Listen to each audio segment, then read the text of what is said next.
governance. No less fundamental to me is the fact that only peace and happiness of people can bring warmth in the hospitality we Indians eternally enjoy. And I would like to mention here that tourism in Jammu Kashmir is also a reflection of multi-religious and multicultural ethos of India. Today, Jammu Kashmir stands among the developed regions of India on some miserable milestones, and we are committed for people's prosperity both economically and socially. Honorable Prime Minister has completely eliminated injustice, exploitation and discrimination which several sections of society faced for 7 long decades owing to circumstances that evolved mostly because of orchestration from abroad. Friends, we are ensuring social equality and equal economic opportunity to all citizens, which is also enabling them to contribute to the nation building. Grassroots democracy has been strengthened, new industries are coming up, rapid agricultural growth is making our villages prosperous, new institutions have been opened up in higher education, youths are being trained for Industry 4.0, infrastructure development is progressing rapidly, and our emphasis on technology is transforming Jammu Kashmir into a digital society. In the past 4 years, the ranking of Jammu Kashmir and the various parameters of sustainable development goals have gone up. Thanks to visionary leadership of Honorable Prime Minister Modi ji. And the world can see, the entire society, especially the young generation, is scripting a bright future for themselves and the nation. The speed and scale of rapid development in Jammu Kashmir are awe-inspiring. Our speed to execute infrastructure projects has gone up almost 10 times. I will give you a small example. Only 9,229 projects were completed in the year 1890. In the last financial year, we have completed 92,560 projects. This achievement is a testimony to our resolve of peace and prosperity and making all our citizens equal partners in this journey of growth. Friends, the COVID pandemic made the world realize the hard way the virtues of travelers' well-being and also the values of a shared vision, one earth, one family, and one future. The paradigm shift towards sustainable living, inclusive and sustainable development is also an opportunity to provide new impetus to sustainable tourism.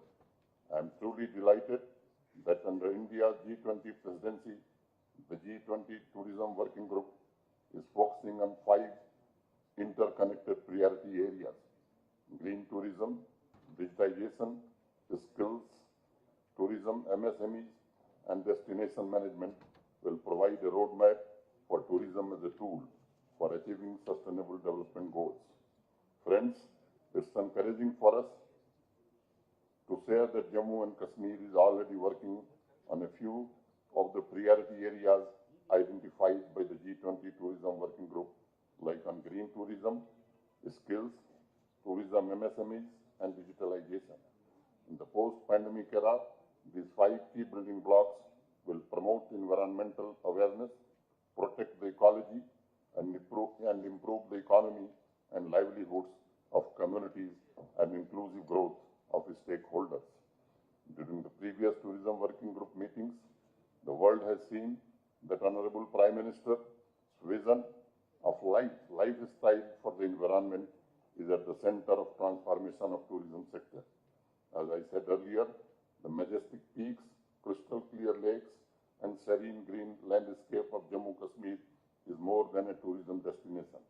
It is a poetry. It is a land of realization. It is an energy field vibrating with the ageless Indian cultural values. Under the guidance of Honorable Prime Minister, we have ensured that the transition in tourism sector in the backdrop of pandemic focuses on needs of travelers, interests of industry stakeholders, create employment opportunities, and promote environmental awareness. Numbers are adding to the narrative. Last year, a record number of 18 million tourists visited Jammu Kashmir, and the last year, tourism sector made more than 7% contribution to the Jammu Kashmir GDP. We have identified 300 new destinations to promote green tourism, small and medium enterprises, youth and women entrepreneurs, and involve local communities to support the sustainable tourism. This Himalayan region is blessed to have 55% green and forest cover, and last year alone, we have planted more than 16 million trees to give a renewed push to green tourism and to provide new gateways and stunning eco destinations for the domestic as well as international travelers. Tourism sector in Jammu Kashmir has been accorded the status of industry and all fiscal incentives as per our industrial policy. And I can tell you, we are receiving massive investment proposals from the industries in hospitality sector.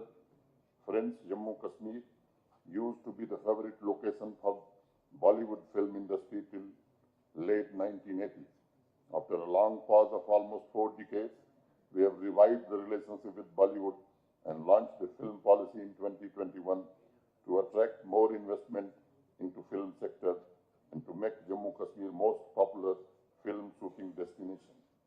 Last year alone, more than 300 movies were filmed in the region, and such enthusiasm is bringing about a qualitative change in the lives of the people.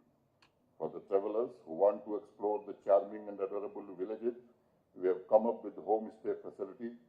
It is being promoted and marketed by harnessing the power of digital tools, and it also ensures that incredible ecology is protected and promoted.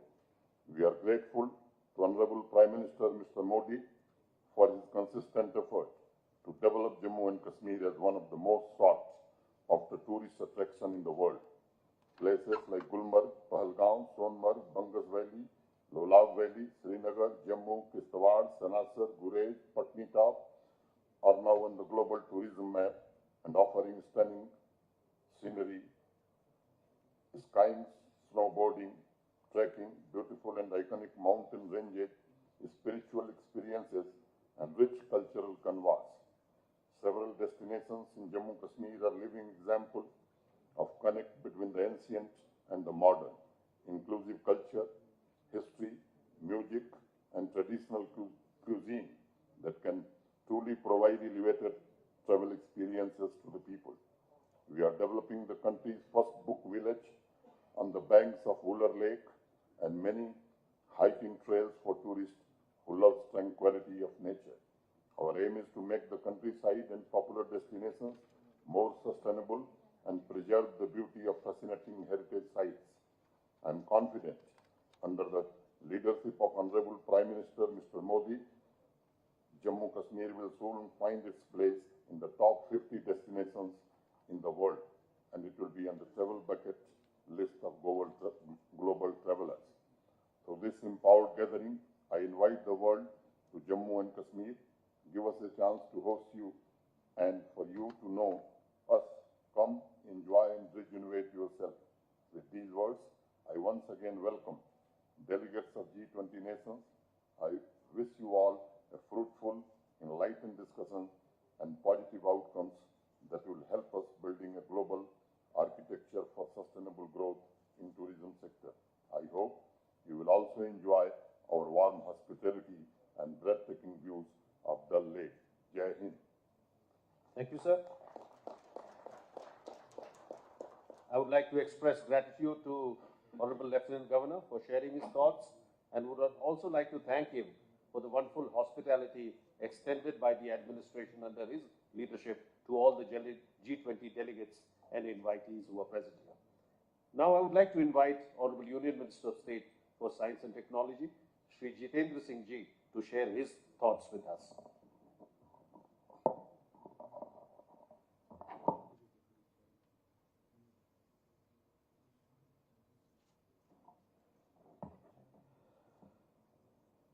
Honorable Minister for Tourism, Government of India, Shri G. Kishan Reddy Ji, Minister of State, Shri Ajay Bhatt Ji, Lieutenant Governor, Shri Manoj Sinha, Sherpa Shri Amitabh Kant,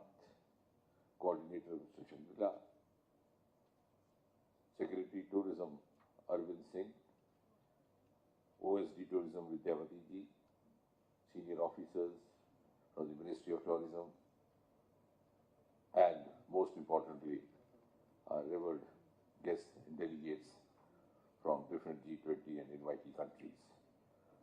At the outset, it is my pleasure to welcome you all. Incidentally, this also happens to be my native place, and it's also equally gratifying for me to be a part of this event. It's a bright sunny morning today on the banks of Dal Lake, and I must say that it's a special year indeed for India, the year of 2023. This is the year when India got the opportunity to host G20 under the leadership of Prime Minister Mr. Narendra Modi. This also happens to be the International Year of Millet, which was again at the west of India, one of the staple diets in other parts of the country, which is I think for the second time, because about 8 years back, it was UN on the proposal of India declared International Day of Yoga, the 21st of June. So I think it's a very auspicious timing of the event happening over here and all the friends from different parts of the country being here. As you all know, and as you've been going around since yesterday, I'm sure this visit of yours will also add some added value, the picturesque scenic beauty around, and of course the cuisine which you might have tasted yesterday and will continue to do today as well. I think coming straight to G20 presidency, I'm sure you must have realized that the theme, which is very thoughtfully worked upon by Prime Minister Modi, is Vasudhaiva Kutumbakam, which in other words means one earth, one family, one future. And if you give it a deeper thought, it is in fact a reflection of the reverence that traditionally India has for the value of life.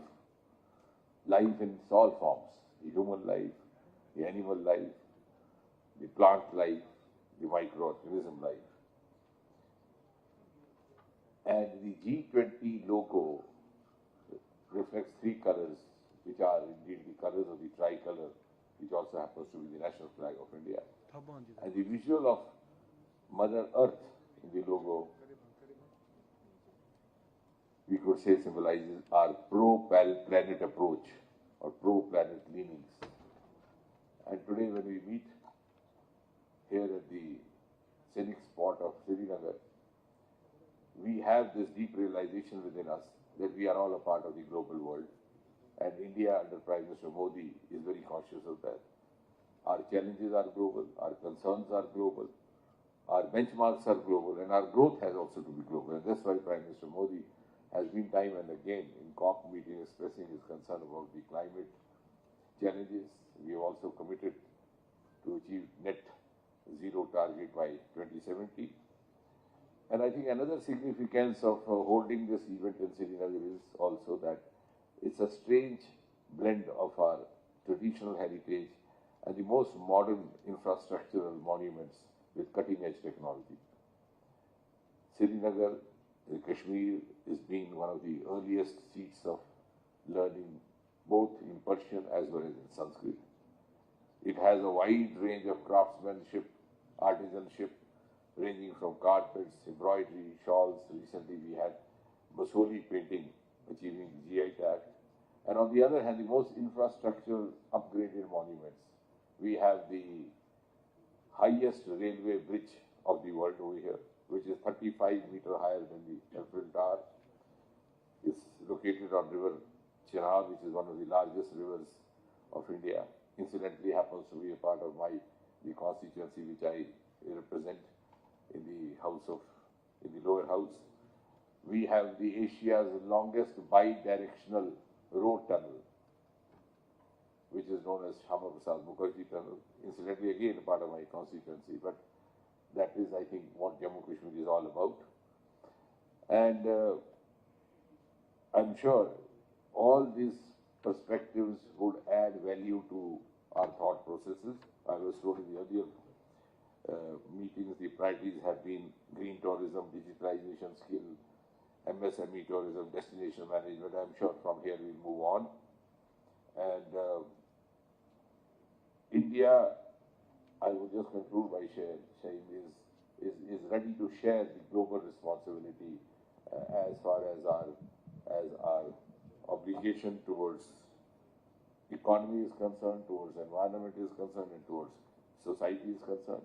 And also one more aspect which was not talked about over yesterday and this morning is that Kashmir also has a significant amount of another aspect of tourism, and that is science tourism.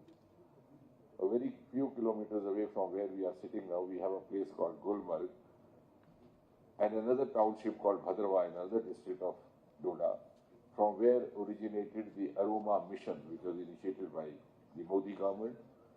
This is also popularly come to be known as Purple Revolution. A huge amount of lavender cultivation happening at a very large scale and providing agri-tech startup livelihood opportunities to thousands and thousands of young men and women in the agriculture sector. And therefore, I think it's also some kind of a distinction of the place where we are sitting today to discuss tourism in various facets. When we discuss it in various facets, the agri-tourism combined with the agri-tech is also one important salient feature of the place that we are gathered today. I'm sure when we go back from here, we shall go back wiser than before and also much more resolved to work together cohesively for the common cause and the common challenge that we face. Thank you once again. Thank you, Honourable Minister, for your insights and remarks. May I request the Honourable Minister for Tourism, Culture and Development of Northeastern Region, Shri G. Kishan Reddy, to welcome the delegates and deliver his address. Namaskar. Good morning, one and all. Honorable Lieutenant Governor of Jammu Kashmir, Sri Manoj Sinha ji, my elder brother, Minister in Government of India, Sri Dr. Jitendra Singh ji, my ministerial colleague in tourism, Sri Ajay Bhatt ji, G20 Sherpa, respected Amitabh Khan ji, Tourism Secretary, Government of India, Sri Arvind Singh ji, G20 Coordinator, Sri Harshavardhan ji, Tourism, Ministry of Tourism, Government of India, OSD, Srimati Vidyavat ji,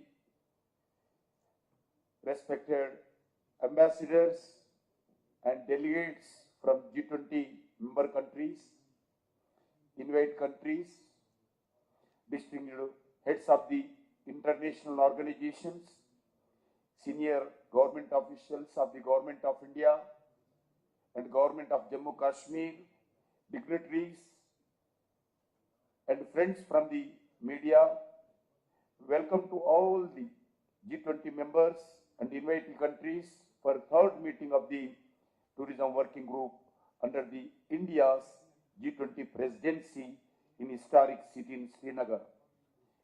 Friends, I would like to begin by highlighting the significance of progress made by the Tourism Working Group in last 2 meetings. All 5 priorities of the Tourism Working Group are green tourism, digitalization, skills, tourism MSMEs, and destination management.